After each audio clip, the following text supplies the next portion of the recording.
2017 budget hearing to order. Vice Chair Bajowski, would you please lead us in the Pledge of Allegiance? Everyone please rise. I pledge allegiance to the flag of the United States of America and to the republic for which it stands, one nation, under God, indivisible, with liberty and justice for all. Thank you, and I appreciate everyone for coming, and we will have an opportunity to hear from everyone who wishes to speak. If you would like to make a comment on the budget, please fill out a yellow card and get it to Rachel up front, and she'll hand the cards to me. We'll proceed with Section 2 of our agenda, which is our public hearing on the fiscal year 2017 millage rate and budget. I will read a required introduction. Excuse me? Sorry, we're trying to get his phone off. Okay. Okay. The purpose of this public hearing is to receive public input and allow the public to ask questions regarding the authority's tentative millage rate and tentative operating and capital budget for fiscal year 2017. Copies of our tentative budget are available if you've not already obtained one. The tentative fiscal year 2017 budget is included herewith, totaling $90,240,661. The operating budget is $70,175,913. Thank you. And capital budget is $20,064,748. The millage rate for fiscal year 2017, the fiscal year 2017 tentative millage rate is .7500. The fiscal year 2017 rollback rate is .6838. So the fiscal year 2017 tentative millage rate of .7500 is 9.68% greater than the rollback rate. And PSTA's millage rate limit is capped out at .7500. So the tentative property rate is used to fund the fiscal year 2017 budget. And that was our required statement to read for this process. Brad, would you please read the required staff statement for the record? Yeah. Oh. Okay, good evening. This public hearing has been scheduled so the general public may be given the opportunity to comment on the proposed FY17 millage and budget. A paid advertisement concerning the public hearing appeared in the Tampa Bay Times on November 12th, 2016. Notices were posted at the Park Street Terminal, Grand Central Station, Williams Park, Pinellas Park Transit Center, and PSTA Administrative Headquarters, and on all the PSTA buses on November 11th, 2016.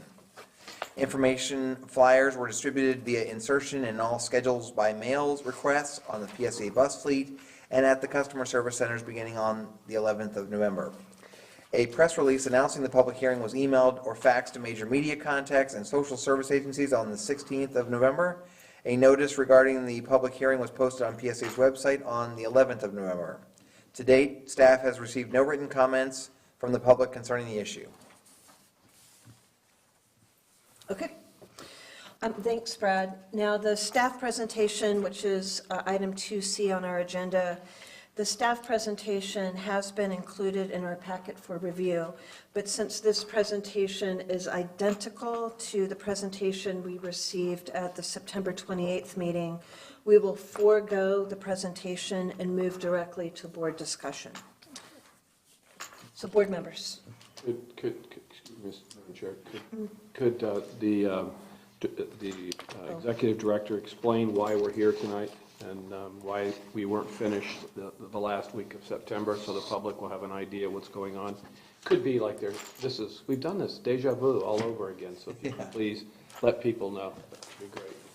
Okay, I'd be glad to. And thank you, Commissioner Eggers. That's a good idea. So, as we discussed at our October meeting, right before the October 24th PSTA board meeting, we were notified by the State Department of Revenue that the public notice that PSTA had placed in the Tampa Bay Times, like all local governments in Florida, county, cities, and PSTA all advertise our budget in a very prescripted way as defined by the State Department of Revenue. And the way we had presented the total revenue that we collected last year, which is one of the elements that's required to be published in the paper, the state identified that as published incorrectly. The total amount was not incorrect, but as board members who were here a year ago might recall, the board approved the 0.75 maximum millage rate at its first trim notice, and then ended up voting for a lower tax rate of 0.73 at its final budget. And the staff presented the total revenue generated by the actual adopted tax rate of 0.73 appropriately. But what the state actually requires you to do is to show what would have been generated last year if the trim notice had been published in one line and then subtracted out later. And so the final was correct. It was just the numbers were in the wrong spot on the ad. So now what the state has asked us to do is republish the notice, which was done. We have changed our policy to make sure this never happens again, to get the state to sign off on our ad before publishing it, which I've come to learn is a practice that Pinellas County and some other entities also do, is to send their notice to the state to make sure it's all correct, and we do that now. They did approve it, and they said we have to hold this hearing again, just to complete the cycle. So this one was sent to the state. This one was, yes. Thank you. Any other comments? And if you have a comment, just a reminder, just to Oh, hit the button. sorry. That's okay, that's okay. Okay, seeing no other board comments, let's move on to public comments. Are there any cards? It looks like we have one. Any member of the public wishing to comment, please? I'm just off the bus and then it's long on Fred. Oh, that's it, whatever, it's supposed to be, it's one off the street, whatever. Okay. Sure, come on up.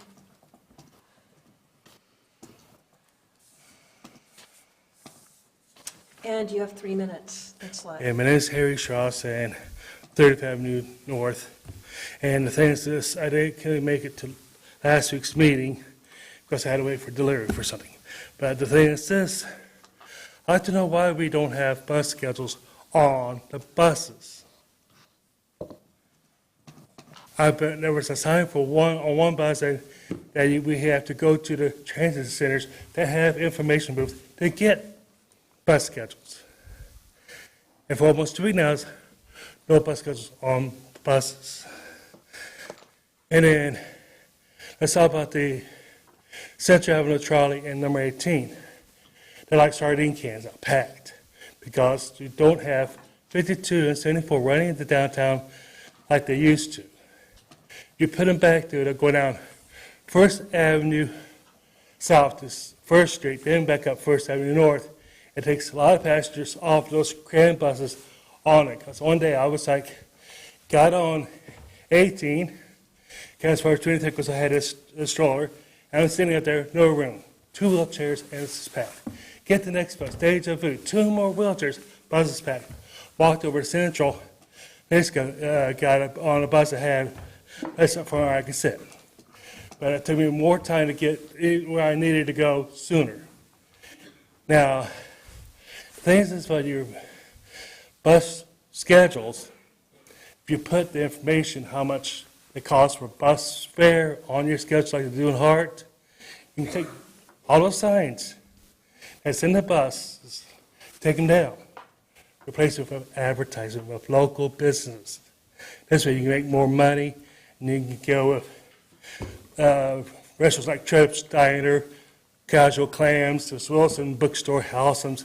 Put information on tourist information on Chihuly and the Anti-Homeless Museum, whatever, tell which bus routes go on those buses, but near those places. And I mentioned this before, that Central Avenue Trolley should have no free service or no 50-cent service. It should be full service, because you got way too many tourists coming into St. Petersburg to go here and there, and they can afford buses more than some of your passengers. And you can make more money that way. So if you want to think about putting something in the budget, find different ways to make money instead of taking and chopping up Route 59. I've been here sooner if Route 59 was left intact, because I had to get off 4, we had 10 more minutes. I've been here 10 minutes sooner, almost 15 minutes sooner to get here, but I had to take one bus only. And it's these chopping up the buses and everything like you've done recently, that's really making it harder for people to get to and from work out here. People complaining about work or whatever. Okay. Thank you, Mr. Shiraz. Shiraz. You've had your, Shiraz, thank you. You've had your 3 minutes, and I appreciate you taking the time to be here with us tonight. I don't want to time Thank buses, you, buses, thank I you. just have to get back out. Brad, did you want to address the issues about the schedule? Sure, thank you, Mr. Fraz. I'm glad I've talked to you at some of our transit town halls. I know that we have a number of schedules if you are in need of any out there in the lobby. You had some good comments about the 59 and 9. We are taking a look at that, and you have some good ideas about putting more of, and maybe trying to get some advertising revenue. That's a good idea about putting some of the destinations that tourists might want to go to on our map. We are looking at redoing our map with more of those ideas.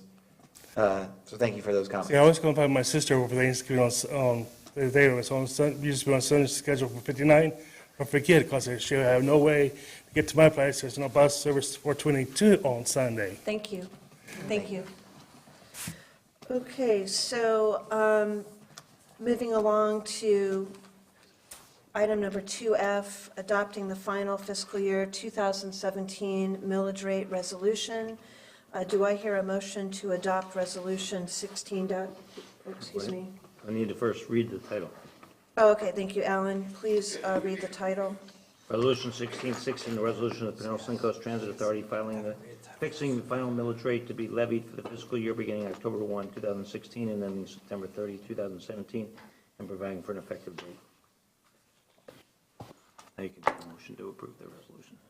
Do we hear a motion to approve? I'll make a motion. From Commissioner Eckers, and a second?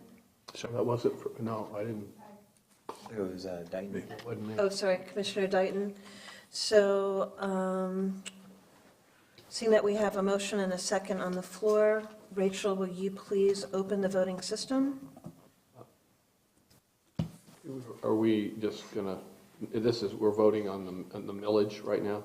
Yes, we are. And we're not gonna have any discussion about it, for the record? Or you just want to go ahead and assume that none of them are going to have changed since the end of September? How do we want to run that?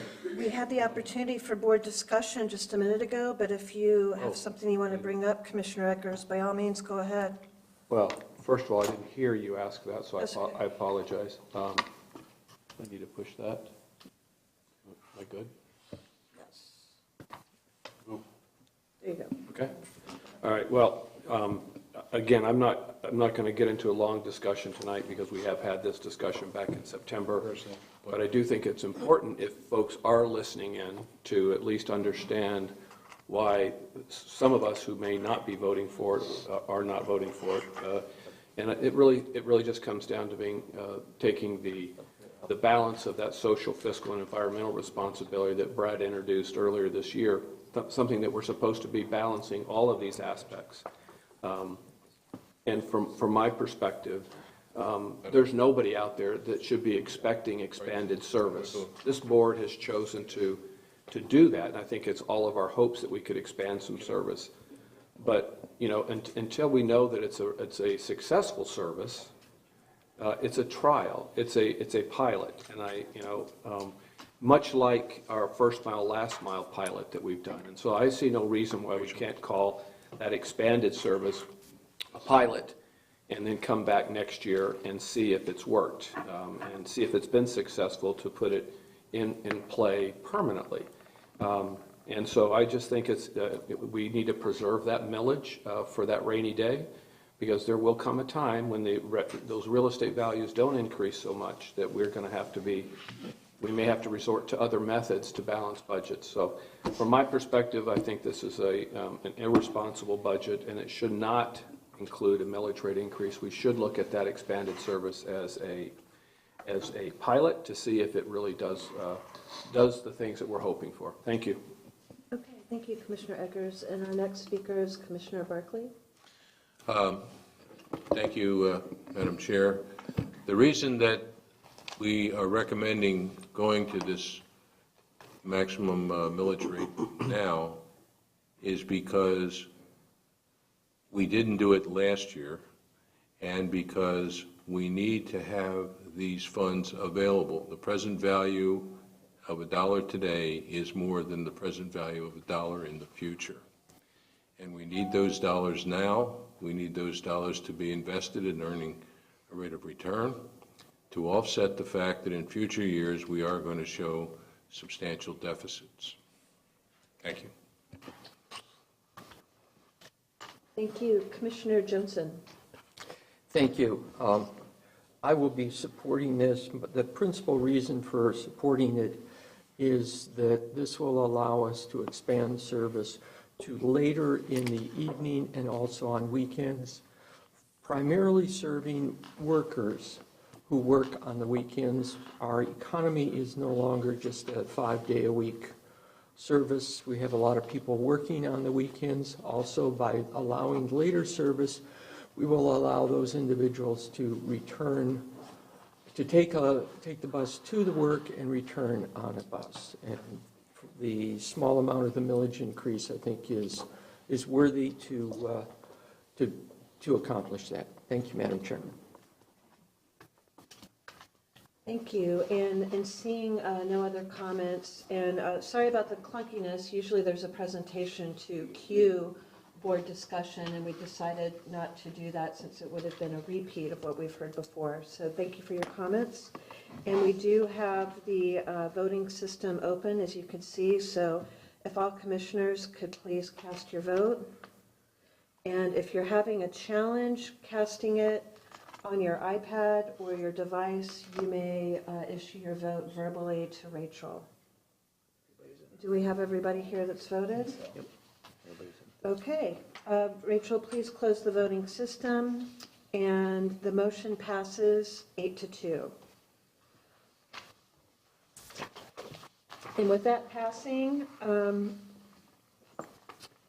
millage rate for fiscal year 2017, the fiscal year 2017 final millage rate is .7500. The fiscal year 2017 rollback rate is .6838. The fiscal year 2017 final millage rate of .7500 is 9.68% greater than the rolled back rate. PSTA's millage rate limit is .7500. Moving ahead to 2.H on our agenda, we'll take public comments for the fiscal year 2017 budget. If there's any member of the public wishing to comment on fiscal year 2017 on the budget, please fill out a yellow card and give it to Rachel up front. Rachel, do we have any cards? No. And do we have any comments from our commissioners? Okay. Seeing none, I'll ask for a motion to adopt Resolution 16-17, our fiscal year 2017 PSTA budget. So moved. Second. Who was the, okay, Commissioner Barkley, and then a second from Commissioner Gerard. And I saw you raise your hand. I was going to make a motion. Okay, great. Alan, please read the resolution. Resolution 1617, a resolution of the Pinellas Suncoast Transit Authority adopting the final budget for the fiscal year beginning October 1, 2016 and ending September 30, 2017 for carrying on the duties and obligations of the authority and providing for an effective date. Thank you. Rachel, please open the voting system. And would all commissioners please cast your vote?